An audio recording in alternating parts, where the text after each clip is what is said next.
ప్రపంచ కార్మికుల దినోత్సవం సందర్భంగా ప్రకాశం జిల్లా దర్శిలో ఏఐటీయూసీ ఆధ్వర్యంలో మేడే వేడుకలు ఘనంగా నిర్వహించారు. ముందుగా ఏఐటీయూసీ కార్యాలయంలో జెండా ఆవిష్కరణ చేసి తదుపరి దర్శి పట్టణం ప్రధాన వీధిలో ర్యాలీ నిర్వహించారు. అనంతరం రాష్ట్ర అధ్యక్షులు మాట్లాడుతూ 135 సంవత్సరాల క్రితం అమెరికా దేశం చికాగో పట్టణంలో ప్రారంభించిన ఈ కార్యక్రమం ప్రపంచమంతా విస్తరించి మే 1వ తేదీన మేడే వేడుకలు జరుపుకున్నట్లు తెలిపారు. ఈ సందర్భంగా ప్రపంచ కార్మికుల ఐక్యత వర్ధిల్లాలి అంటూ కార్మికులు నినాదాలు చేశారు. కార్యక్రమంలో రాష్ట్ర ఏఐటీయూసీ అధ్యక్షులకు శాలువ కప్పి ఘనంగా సన్మానించారు. కార్యక్రమంలో దర్శి పట్టణ కార్మికులు, ఏఐటీయూసీ నాయకులు తదితరులు పాల్గొన్నారు.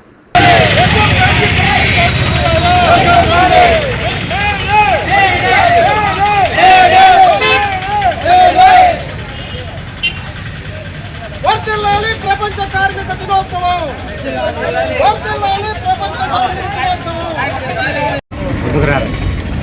ప్రపంచ కార్మిక దినోత్సవం అయినటువంటి కార్మికుల పండుగ దినోత్సవం అయినటువంటి మేడేని 138వ మేడే కార్యక్రమాన్ని ఈరోజు దర్శపట్నంలో ఘనంగా నిర్వహించుకుంటున్నాం. ఈ మేడే ప్రాముఖ్యత కార్మిక వర్గానికి అందరికీ కూడా తెలుసు. 138 సంవత్సరాల క్రితం అమెరికా నడిబొట్టులో చికాగో నగరంలో ఆనాడు ఉన్నటువంటి కార్మికుల యొక్క స్థితిగతుల్ని పని గంటలు లేక, విశ్రాంతి లేక, తినడానికి తిండి లేక, కట్టుకోవడానికి బట్టలేనటువంటి పరిస్థితుల్లో, కుటుంబాన్ని పోషించుకోలేనటువంటి పరిస్థితుల్లో, కార్మిక వర్గం నిరంతరం పనిచేస్తున్నటువంటి పరిస్థితుల్లో అక్కడ పనిచేస్తున్నటువంటి కార్మిక వర్గం పని గంటల కోసం ఉద్యోగం ప్రారంభించి ఆ పని గంటలు, ఆ 24 గంటల పని గంటల్ని 12 గంటల పని విధానం కావాలని 135 సంవత్సరాల క్రితం కార్మిక వర్గం పోరాటం చేస్తా ఉంటే అమెరికా నడిబొడ్డు చికాగో నగరంలో కార్మికుల పైన విచక్షణారహితంగా పోలీసులు కాల్పులు జరిపి ఆ కాల్పుల్లో మరణించినటువంటి కార్మిక వర్గం, కాళ్ళు చేతులు కోల్పోయినటువంటి కార్మికులు, వేలాది మంది కార్మికులు వీధుల్లోకి వచ్చి పోరాటాలు చేస్తున్నటువంటి నేపథ్యంలో వారి ఆందోళన చేస్తా ఉంటే పోలీసులు కాల్పులు జరిపితే ఆ కాల్పుల్లో మరణించినటువంటి కార్మికులు, అంగవికలాంగులైనటువంటి కార్మికులు ఆ రక్తం అంతా కూడా రోడ్డు మీద రక్తం ఓడుస్తా ఉంటే కార్మికులు ఆ రోజున వాళ్ళు తొడుక్కున్నటువంటి పనిని ఆ రక్తంలో ముంచి పైకెత్తి ఇదే ఈ రోజు నుంచి కార్మికుల జెండా అని చెప్పేసి ఆ రోజు అందించినటువంటి ఎర్ర జెండానే 138 సంవత్సరాలుగా కార్మిక వర్గం ముందుకు తీసుకెళ్తున్నటువంటిది. ఇదేదో ఆసామాషగా ఏసీ రూమ్ లో కూర్చొని నిర్ణయించినటువంటి డిజైన్ చేసినటువంటి జెండా కాదు.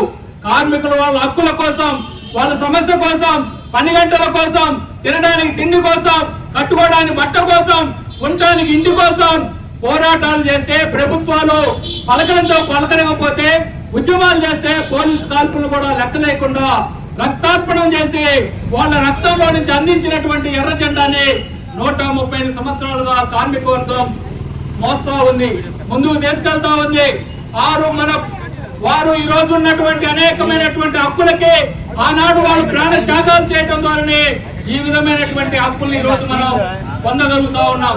ఈ యొక్క భారతదేశానికి స్వతంత్రం రాకముందు, భారతదేశానికి స్వతంత్రం వచ్చిందనే వరకు కూడా కార్మికులు పోరాటాల ద్వారా అనేకమైనటువంటి హక్కులు సాధించుకున్నటువంటి విషయం మనందరికీ కూడా తెలుసు. 42 కార్మిక చట్టాలు కార్మికుల పోరాటాల ద్వారా బ్రిటిష్ ప్రభుత్వంలో, ఆ తర్వాత వచ్చినటువంటి స్వతంత్రం వచ్చిన తర్వాత మన ప్రభుత్వం హయాంలో కూడా 42 కార్మిక చట్టాలు మనం సాధించుకుంటే ఆ 42 కార్మిక చట్టాలని ఈ రోజు అధికారంలో ఉన్నటువంటి నరేంద్ర మోడీ 42 చట్టాలను రద్దు చేసి 4 లేబర్ కోడ్లుగా తెచ్చినటువంటి విషయాన్ని మీ అందరూ కూడా తెలుసు. ఈ 4 లేబర్ కోడ్లకు వ్యతిరేకంగా మనందరం కూడా పోరాటం చేస్తున్నటువంటి విషయం మీ అందరూ తెలుసు. ఆ రోజు 138 సంవత్సరాల కోసమే పని గంటల కోసం పోరాటం చేస్తే 8 గంటల పని విధానం అమల్లోకి వచ్చింది.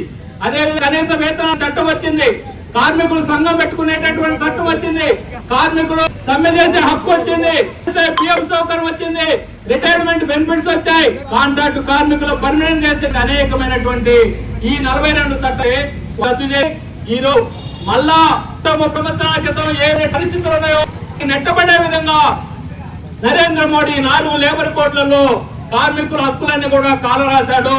కార్మికులు సంఘం పెట్టుకునే దానికి వీల్లేదు, సమ్మె చేసేదానికి సమ్మె చేసేటటువంటి హక్కు లేదు, పోరాటాలు చేయకూడదు, యాజమాన్యాలు ఏం చెప్తే అదే వినాలి అనేటటువంటి చట్టాలు ఈ 4 లేబర్ కోడ్లో తెచ్చారు. అంటే ఈ రోజు పని గంటలు మనం చూస్తున్నాం, మీరందరూ కూడా పత్రికలో చూస్తూ ఉన్నారు. 8 గంటల పని విధానం ఎప్పుడో పోరాటం ద్వారా, రక్తార్పణం ద్వారా మనం సాధించుకుంటే ఈ రోజు నరేంద్ర మోడీ గారు మళ్ళా 12 గంటల పని విధానం తెచ్చారు. ఈ 4 లేబర్ కోడ్లో 12 గంటల పని విధానం వచ్చింది. సమ్మె చేసే హక్కును కోల్పోయాం, పారిశ్రామిక వివాదాల చట్టాన్ని కోల్పోయాం, ఈఎస్ఐ పిఎఫ్ సౌకర్యం లాంటివి కోల్పోయాం, అదేవిధంగా పెన్షన్ సౌకర్యాలు కోల్పోతున్నాం. కార్మికులకు ఏ విధమైనటువంటి భద్రత లేకుండా వీధిలో పడాల్సినటువంటి పరిస్థితి, యాజమాన్యాల పైన ఆధారపడాల్సినటువంటి పరిస్థితి. పబ్లిక్ సెక్టార్ అంతా కూడా ఈ రోజు అనేక విధాల అభివృద్ధి అయితే ఆ పబ్లిక్ సెక్టార్ అన్నింటినీ కూడా ప్రైవేటీకరిస్తా ఉన్నాడు, ప్రైవేటీకరణ విధానాల్ని అమలులోకి తీసుకొస్తా ఉన్నాడు, రిజర్వేషన్ సౌకర్యాన్ని కోల్పోతా ఉన్నాం. అన్ని హక్కులు కూడా ఈ రోజు కోల్పోతుండటం వల్లనే ఈ రోజు గత 4-5 సంవత్సరాలుగా కేంద్రంలో రైతాంగం, కార్మికులు ఐక్య పోరాటాలు నిర్వహించి ఈ 4 లేబర్ కోడ్ల కోసం, నిరంతరమైన రద్దు కోసం నిరంతర పోరాటాలు చేస్తున్న విషయం మీ అందరూ కూడా తెలుసు.